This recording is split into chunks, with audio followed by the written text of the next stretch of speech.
Oh, hey. Yeah, that's right. Talking Olive. What you might call an attempt at making the next 10 minutes a lighthearted journey for all.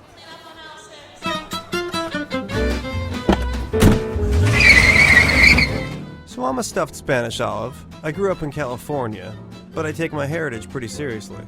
You could say that my motivation stems from the deep Spanish roots of my family tree. Anyway, for culture, beauty, and outright influence in the shape of the world as we know it, Spain enjoys its share. Cervantes, Picasso, conquistadors, Sherry, St. Ignatius of Loyola, paella. Ooh, wait, go back one. No, not the paella. Ah, I know what you're thinking. Awesome! A happening profile of a saint. Well, Ignatius didn't start off as a saint. As a matter of fact, you could say that he took the scenic route to sainthood.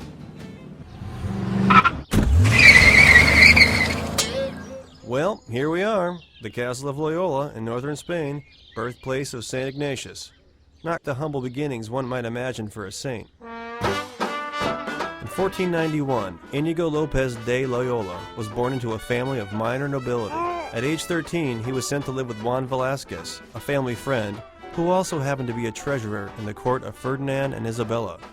Ignatius the young courtier developed grand visions of chivalry and battlefield glory. He took great care of and pride in his physical appearance, and was no stranger to the ladies. In addition to walking around town wearing a sword, he was known to drink, gamble, and even brawl. Yup, he was about as far from a saint as you'd like to get, but hey, he's young. There's still time.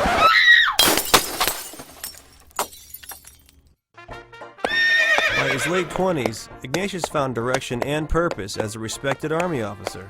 Though he was a dedicated and courageous soldier, his lifestyle stayed the same, and his motivation still leaned toward the vain and glorified. Funny enough that it was his appetite for glory that would change his life. Pamplona, May 21st, 1521. Outnumbered 13-1 and encouraged by Ignatius, Mayor Miguel Herrera chooses to fight rather than surrender Pamplona to invading French forces. 6 hours into the futile battle, Ignatius, leading the effort, is struck by a cannonball that rips open his left calf and shatters his right shin. With their larger-than-life champion gravely wounded, the Spanish troops lose their spirit and surrender.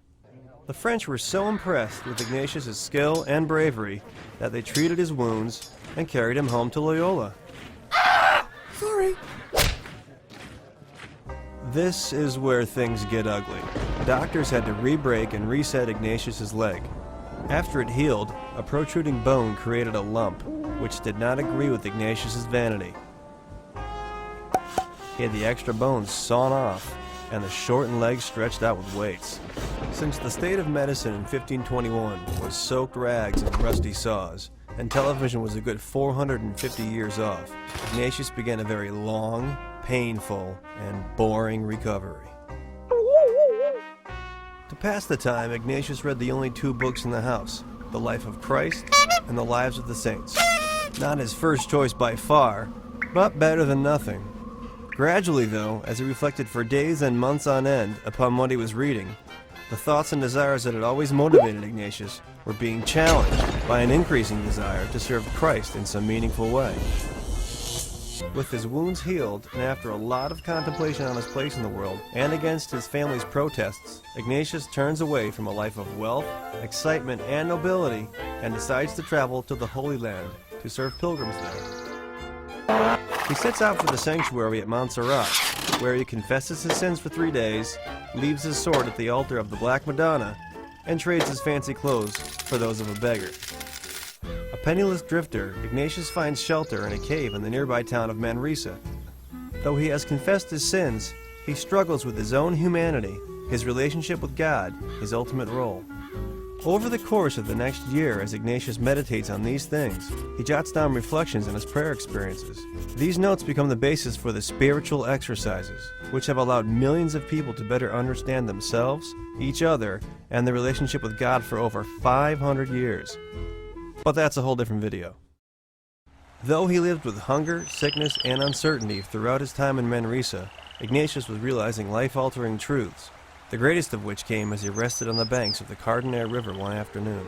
Staring into the water, he was overcome by an understanding that God was in all things, and that his presence wasn't confined to buildings or ceremonies. This great revelation of the dynamic nature and presence of God in everyday life would be a major founding principle of the Jesuits. More importantly, it motivates Ignatius to stop living in a cave and get going to the Holy Land. By way of Barcelona and Venice, Ignatius lands in the port of Jaffa in August of 1523. And after a short time in Jerusalem, he's sent right back by the Franciscans.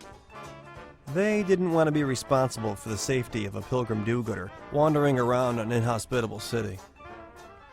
Back in Spain, Ignatius began to counsel others in the basics of his spiritual exercises. But the Inquisition was on, and the authorities weren't thrilled with a layman teaching his original concepts. Though eventually set free, he was barred from preaching until he secured some credentials, by way of an advanced university degree. See where this is going? Well, Ignatius's childhood education left something to be desired, namely Latin. So, starting from scratch, 33-year-old Ignatius swallowed his pride and enrolled himself in classes with little kids and teenagers. After 2 years of being the only student with a beard, Ignatius was ready for college. He got into trouble again at the University of Alcala and was jailed, after which he went to the University of Salamanca. Sort of. Tired of the harassment and lost in the inflexible education structure of Spanish institutions at the time, Ignatius headed off to Paris. At the U of Paris, Ignatius found an entirely different educational experience that stressed progressively building knowledge and active participation throughout a course of study. He also finds like-minded individuals, like Francis Xavier and Peter Faber. After completing his studies and being ordained, Ignatius and a handful of buddies set up in Rome. Since the Holy Land was off limits, they decided that the best way to serve would be to form a community at the disposal of the Pope. Though they had never intended on forming an organized group, on September 27, 1540, Pope Paul III gave formal approval to the brandy new order of the Society of Jesus. But there was a lot of work to be done, and with only 10 members, the Jesuits knew they would need greater numbers to have a meaningful impact on the world. Knowing the importance of a solid education, Ignatius and the Jesuits opened schools in Europe and Asia to instruct young recruits. By 1548, 10 colleges were turning out hundreds of highly educated young men, and the public took notice. It wasn't long before the Jesuits were asked to open schools for everyone, something they had never anticipated.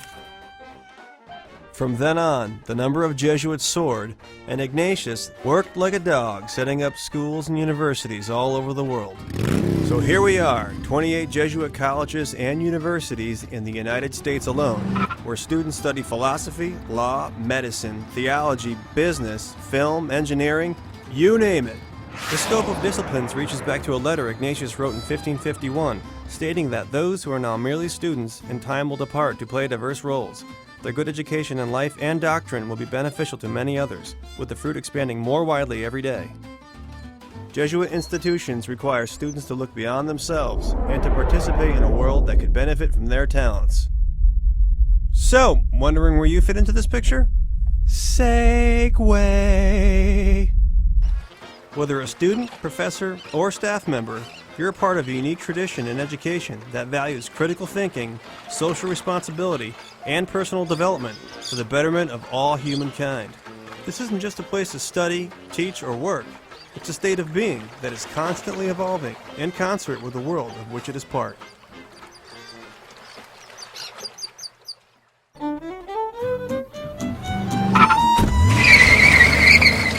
Well, folks, that's the whole story in a nutshell, as told by a small green fruit. You've got a lot to think about, and I've got a bull to fight. Hey, it's a cartoon. I can do anything I want.